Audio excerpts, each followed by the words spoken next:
There is a moment in almost every gentle giant story that follows the same emotional blueprint. The creature is enormous, capable of catastrophic violence, and it chooses, whether deliberately or consciously, not to use that violence. Instead, it kneels down, extends a hand, and protects something small and fragile. And the audience falls apart every single time. They cry, they clutch their chests. They describe the feeling as one of the most profound emotional experiences fiction has given them. A robot choosing not to be a weapon, a swamp monster choosing love over isolation, a forest spirit simply existing in benevolent silence. We've been chasing this feeling for decades, and nobody has stopped to ask why. Why does power choosing restraint break us so completely? What are we actually responding to when we fall in love with something that could destroy us, but doesn't? Light, Winston. You're really out here investigating why people bawl them eye out at Groot saying, "I am Groot," for the third time? Because me seen grown men weep at that scene. And I'm a skull. I don't even have tear ducts no more. And even I felt something strange in me bones. That alone should tell you something suspicious is going on. That's precisely what makes it worth investigating, Toombs. When something makes people feel that deeply and they can't explain why, there's usually something uncomfortable beneath that feeling. Let's find it. The gentle giant is one of fiction's oldest archetypes. Enormous physical presence, capable of overwhelming force, and fundamentally, constitutionally, almost pathologically gentle. The archetype appears across cultures, across centuries, across every medium of storytelling, and it always follows the same emotional logic. Here is a thing that can harm you. Here is evidence it won't. Here is a relationship built entirely on that trust. What's notable is not that the archetype exists. Mythology is full of powerful, benevolent creatures. What's notable is the specific emotional response it produces. Not admiration, not relief, something closer to grief. Audiences don't just feel safe watching gentle giants. They feel a longing that they often describe as sadness without a clear source. Consider the Iron Giant, a machine built as a weapon of mass destruction, capable of leveling cities, and it befriends a child, learns to choose Superman over gun. And when it sacrifices itself, when it chooses to die rather than let its programming override its choice, audiences report it as one of the most emotionally devastating moments they've experienced in animation. Not just sad, devastating. The word is chosen consistently, as if something has been destroyed in them, not just in the film. The question is what? Totoro operates differently, but produces the same response. He doesn't sacrifice himself. He doesn't demonstrate restraint over violence. He simply exists. He's enormous, ancient, and fundamentally indifferent to human concerns, and occasionally extends a small hand of kindness. He appears at a bus stop. He helps seeds grow, and provides an umbrella. He is not narratively active. He just simply is, and audiences find this profoundly comforting. But Winston, Totoro and the Iron Giant doing completely different things, you know. One is a robot choosing peace over pure destruction. The other is some ancient forest spirit just being mildly helpful to Picnic. The only thing them have in common is them big and them nice.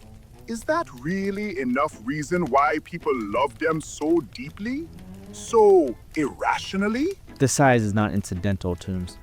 It's the entire mechanism, because the gentle giant's power is always visible, always present, always potentially available for destruction.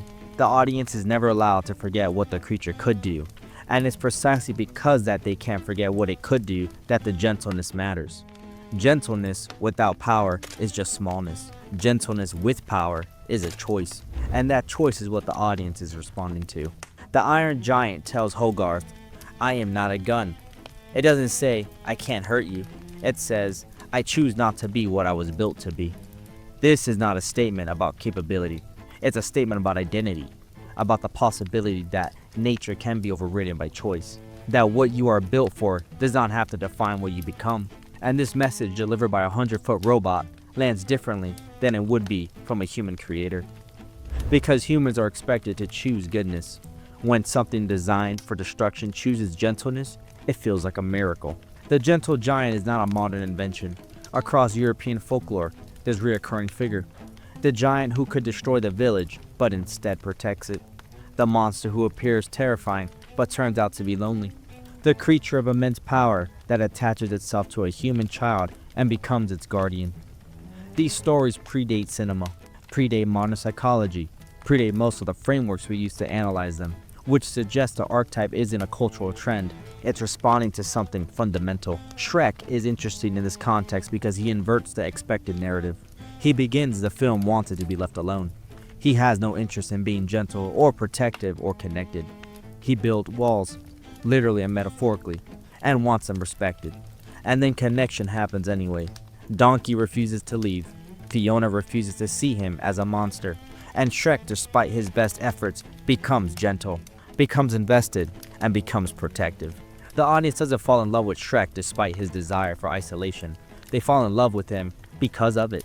Because watching something that has every reason to be destructive, that has been treated as a monster, that has been rejected, that has every environmental justification for cruelty, chooses gentleness anyway, is the story audiences most desperately want to believe.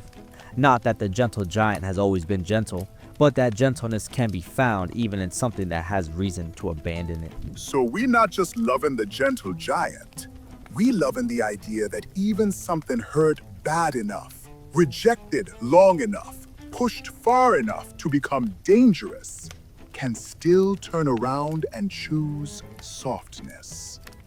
Winston, that's not really about the giant at all. That's about people hoping the same is true for themselves. Everything is about people terms. That's the inconvenient truth of all the character analysis videos. Baymax from Big Hero 6 provides perhaps the clearest distillation of this mechanism. He is a healthcare robot, designed for gentleness, not destruction. But as the film progresses, he's given combat capabilities. He becomes powerful in a way his original design never intended. And the film's central tension is whether that power will corrupt his fundamental gentleness. Whether Hero's grief will override Baymax's programming. Whether the machine built to heal will become a machine built to hurt. And when Baymax maintains his gentleness, when he hugs Hero at the moments of the greatest violence, when he says, "I am satisfied with my care," as his final words, audiences experience it as a profound statement about what matters. Not the combat capabilities, not the revenge, the hug, the care, the choice to be soft in a world that's hard. Here is the uncomfortable implication hiding beneath every gentle giant story. Audiences don't cry because the gentle giant is kind. They cry because they've never had anything that large be kind to them. The emotional devastation isn't about the character, it's about the absence the character represents. The gentle giant is a proxy for a relationship that most people have wanted and few have received. Unconditional protection without threat of harm. Watch how many people describe their emotional responses to these characters. The language is remarkably consistent. He's safe. He's protecting. Like someone was watching over me. Like nothing bad could happen. And then the question that follows is always, why does that feeling come from a fictional character rather than from real life? What is it about actual human relationships that fails to provide this? That such a cartoon robot fills the gap more completely than most real people do. The gentle giant offers something human relationships structurally cannot. Power without the possibility of it being turned against you. Every powerful person in a real human's life, either their parent, partner, authority figure, has the capacity to hurt you, has in many cases used their power against you at some point. The gentle giant never does. It's an idealized version of a protective relationship, stripped of the betrayal that real power always makes possible. So the gentle giant filling an emotional vacancy that real life left open. People not just enjoying a nice fictional creature, them grieving the protective relationship them wanted and never got, or terrified of losing the one them have. Either way, the giant standing in for a real person who was supposed to be there. Winston, that's not entertainment. That's a wound looking for somewhere to rest. That's correct. But the sadness is what makes it function. Because if audiences were simply experiencing the gentle giant as a pleasant fantasy, they wouldn't cry. They'd smile. The grief is just a signal. The overwhelming emotion is the body recognizing the absence of something it needed. Hagrid is instructive here. He arrives in Harry's life at the moment of maximum despair. Harry's isolated, unloved, treated as worthless by the only family he has. And then Hagrid appears. Enormous, overwhelming, and the first powerful figure in Harry's life who sees him as valuable rather than as a burden. His first act is to bring Harry a birthday cake. Not a rescue, not a revelation about destiny. A birthday cake because this child has never had one.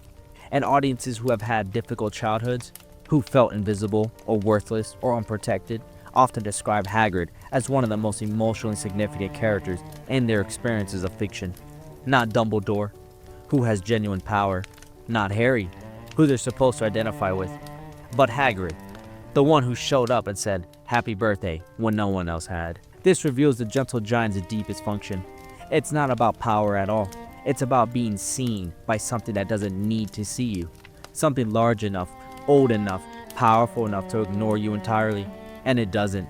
It looks down, it notices, it cares. And if you have spent any portion of your life feeling overlooked or unprotected, something enormous chooses to notice you, is apparently one of the most emotionally overwhelming experiences fiction can provide.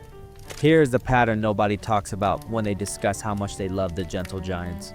They almost always die, or leave, or are taken. The Iron Giant flies into the missile to save the town. Groot sacrifices himself for the Guardians. Baymax sends Hero home from a portal and disappears. These are not accidental narrative choices. The gentle giant's departure is structurally necessary because its permanent presence would eliminate the story's emotional engine. Groot's "We are Groot" moment before he sacrifices himself is designed to land precisely because audiences have spent the entire film watching him be gentle and funny and self-sacrificing in small ways. The sacrifice is the culmination of a pattern, and the devastation is proportional to how thoroughly audiences have been made to believe that this gentle giant would be different, would stay, and would be permanent. That's a wicked thing to do to people, Winston. You spend the whole film making them fall in love with something safe and warm and consistent, and then you snatch it away right when them trust it most. That's not storytelling. That's grief therapy wearing a costume, charging full cinema price. And it works precisely because audiences don't recognize it as grief therapy while they're experiencing it. They think they're watching an adventure film. They think the emotional devastation is a side effect of good storytelling. But the emotional devastation is the product. The adventure is only the delivery mechanism. People report feeling more alone than any previous generation, more disconnected from community, from extended family, from the kind of dense social networks that historically provided protection and belonging. The institutional structures that once served as collective gentle giants, churches, unions, civic organizations, stable family units, have eroded, and in this absence, people have found comfort in fictional creatures. So the proliferation of gentle giant stories isn't just good storytelling trends. It's answering something that gone missing in real life. The more isolated people become, the more them need a Totoro. The more them get betrayed by powerful institutions. The more them need an Iron Giant who looks them in the eye and says, "I choose you." And the industry knows this. They've learned the formula. Large creature, gentle disposition, unconditional attachment to a smaller, vulnerable being. Remove at the emotional peak. Merchandise the silhouette. The gentle giant has become one of the most reliably profitable emotional formulas in contemporary entertainment, precisely because it reliably delivers grief. And grief, apparently, is what the people pay for repeatedly. So here's my question worth sitting with. Think of the gentle giant that affected you most. The one that made you cry. The one that you've returned to. Whose merchandise you own. Or whose scenes you rewatch more than makes logical sense. And now ask yourself, what protective relationship does that character represent that you were missing? Because you weren't crying for the giant, you were crying for whoever should have been there instead. But these are just my observations. For what it's worth, viewer, if me had arms, me would be a very good gentle giant. Very gentle, very warm presence, very... You're a skull, Tombs. a gentle skull. Good night, everyone.